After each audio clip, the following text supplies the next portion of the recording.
மேடையிலே அமர்ந்திருக்கும் அத்துணை பெரியவர்களையும் வணங்கி, பத்திரிகை நண்பர்கள், சகோதரர்கள் எல்லாத்தையும் வணங்கி, இந்த வாய்ப்பு எனக்கு கொடுத்த இயக்குனர் மற்றும் தயாரிப்பாளர்களை வணங்கி,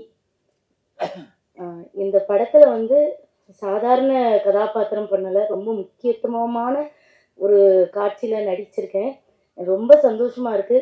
பொதுவா இந்த படத்தை பார்க்கும் பொழுது தீபாக்காவா யாரும் பார்க்க மாட்டீங்க, உங்க வீட்டுல உங்க தங்கச்சி, உங்க அக்கா அப்படின்ற ஒரு எண்ணத்துல உறவுகள் இன்னைக்கு எல்லாத்துக்குமே பாசம் இருக்கு. இப்போ ஒரு படத்தை காமிச்சாங்க, பெரிய பெரிய மாசு ஹீரோக்கள் வந்தா மட்டும்தான் விசில் சத்தமும் கை ஒலி சத்தமும் வரும். ஆனா 3 சின்ன பசங்க ஒருத்தருக்கு மேல ஒருத்தர் தோல்ல தூக்கி சுமக்கும் பொழுது நம்ம அறியாம உணர்வுல ஒருத்தருக்கு ஒருத்தர் கை தட்டணும் பாத்தீங்களா? அப்ப உள்ள பாசம் மறைஞ்சிருக்கு. அதை வெளிப்படுத்துறதுக்கு தான் தயங்குறோம் எல்லாருமே. இத ரொம்ப அருமையா ஒரு தங்கச்சியா, அண்ணன்கிட்ட பாசத்தை ஏங்குற ஒரு சகோதரியா, ரொம்ப எனக்கு ஒரு முக்கியத்துவமான கேரக்டர் கொடுத்த தயாரிப்பாளர் டைரக்டர் தம்பிக்கு ரொம்ப நன்றி. ஒருத்தர் ஒரு காட்சியை சொல்லும் பொழுது அவரு எவ்வளவு ரசிச்சாரோ அதுதான் நம்மளுக்கு பிம்பமா கொடுக்க முடியும். அவருடைய வசனங்கள் உண்மையிலே சொல்றேன், இன்னைக்கு சினிமாவில் இப்படி நம்மளுடைய மனசை தொடுற மாதிரி வரிகள் எழுதுறதுக்கு ரொம்ப கம்மியான இருக்காங்கன்னு தான் நினைக்கிறேன். ஏன்னா அவரு கிராமத்திலே வளர்ந்ததுனால அந்த கிராமத்தோட உணர்வை அழகா சொல்லியிருக்கிறார். ஒரு நிறைய இடத்துல என்ன மீறி நானே சும்மா எமோஷன் கேரக்டர் தான், அதனாலதான் அப்படியே கொடுக்குறாங்க. ஆனா நான் ஒண்ணு சொல்லிக்கிறேன், தயவு செஞ்சு இந்த மாதிரி அழுகுற கேரக்டரே தொடர்ந்து கொடுக்காதே. எல்லாரும் உத்தர குத்திக்காக தீபாக்க வெறும் அழுகுறதுக்கு தான் லாய்க்கு அப்படின்னு சொல்லிட்டு, அதையும் தாண்டி நான் நகைச்சுவை கதாபாத்திரங்கள்லாம் பண்ணணும்னு ஆசைப்படுறேன். என்னமோ தெரியல, உடனே ஒரு எமோஷன் கேரக்டரா கூப்பிடு தீபாக்காம அப்படின்னு எல்லாரும் நினைக்கிறாங்க.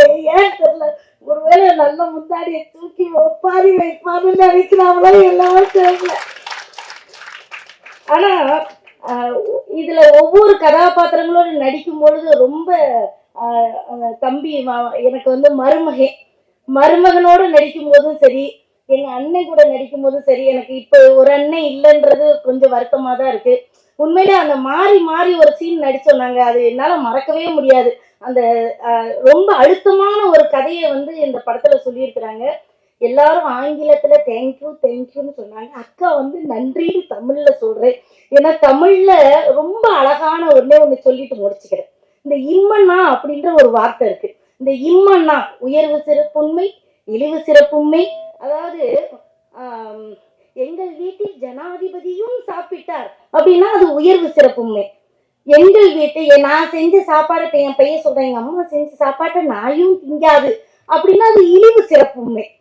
இப்போ நம்ம ஒண்ணு சொன்னா அது இன்னொன்னு கொண்டு வரும். எப்படின்னா, பொருந்தும் நல் மனை கூறிய பூவையை பிரிந்தனலோ நீயும் அப்படின்னு ராமர் சுக்ரீவனை பார்த்து கேட்டதா கம்பர் எழுதியிருக்கிறாரு. இந்த நீயும் அப்படின்னா, அப்ப நான் என்னுடைய மனைவியை பிரிந்திருப்பது போல நீயும் பிரிந்திருக்கிறாயா சுக்ரீவா என்பது அதுல அர்த்தம், அதுக்குள்ள அடங்குது. அப்ப ஒண்ணு சொன்னா அது ஒன்னொன்னு கூட்டிட்டு வரும். புரியுற மாதிரி சொல்லணும்னா, இப்ப நான் என் பையன்கிட்ட கேட்கிறேன், டேய் நீ பாஸ் ஆயிட்டியாடா அப்படின்னு கேட்டா அவன் சொல்லுவான், ஏமா பக்கத்து வீட்டுல ரமேஷும் ஃபெயிலு அப்படின்னு சொன்னானா நானும் அது ஃபெயிலுன்னு அடக்கம். அப்ப தமிழ்ல எவ்வளவு அழகு இருக்கு, அந்த தமிழை ரசிங்க. தமிழ்ல இந்த இம்மனான்ற ஒரு வார்த்தை இத்தனை விஷயங்களை சொல்லுனா ஒன்னொன்னே எடுத்து பாருங்க, எத்தனை விஷயங்கள். ஒரு நாலடியார்ல ஒண்ணு சொல்லிடுவேன், காக்கா கறி சமைத்து கருவாடு மென்று தின்பர் செய்வர். இதுக்கு யாராவது புரியுதா? காக்காவை கறி வச்சு கருவாடோட தின்னுட்டாங்கன்னா செய்வர், இதுதான் எல்லாரும் சொல்லுவாங்க. அது அர்த்தம் இல்ல. காக்கா அப்படின்னா கால் பாகம் காய்கறிய வேக வச்சு அந்த உயிர் செத்து போகாம அந்த காலத்துல சாப்பிட்டு வந்தாங்க, ரொம்ப நாள் உயிர் வாழ்ந்தாங்கன்னு தான் அதுல அடக்கும். இது போலதான் நிறைய மறைக்கப்படுது. அது ஏனே தெரியல. உள்ள போய் பாத்தீங்கன்னா தமிழ் அவ்வளவு அழகா இருக்கும், நம்மளுடைய சொந்தங்கள் அழகா இருக்கும். தென் மாவட்டத்துல இப்பவும் சொல்றேங்க, நான் இந்த இதை மட்டும் ஒரு முக்கியமான விஷயம் சொல்லிட்டு போயிடுறேன். தென் மாவட்டங்கள்ல கல்யாணம் முடிச்சிட்டீங்கன்னு வச்சுக்கோங்க, இந்த ஊரை பத்தி எனக்கு தெரியாது, நிறைய பேர் நீங்க தென் மாவட்டத்துக்கே சப்போர்ட் பண்ணி பேசுறீங்கன்றீங்க. அப்படி கிடையாது, நான் பார்த்த விஷயத்தான் நான் சொல்ல முடியும். நான் ரொம்ப சின்ன குறுகிய வட்டத்துல இருக்கிறவர். பாத்தீங்கன்னா கல்யாணம் முடிச்சிட்டுனா மறுபடியும் எங்க அம்மா அப்பா வீட்டுக்கு போனா எங்க அன்னிக்காரி சாப்பிடுன்னு சொன்னாதான் தட்டுல சாப்பாடே எடுத்து போட்டு சாப்பிட முடியும். இன்னைக்கு அப்படி நிலைகள் இருக்காது. ஏனே தெரியல. எல்லாம் வந்த உடனே இன்னைக்கு பிரிஞ்சு பிரிஞ்சு போயிடுறாங்க. சொல்லி கொடுக்கும் போதே இப்ப என் வயசுல இருக்கிறவங்க இப்ப கல்யாணம் முடிக்கிற பொண்ணு இருந்தா சொல்லும் போதே கல்யாணம் முடிச்சோன்னு தனி கொடுத்துன்னு போயிடணும்ன்ற. அது ஏனே தெரியல.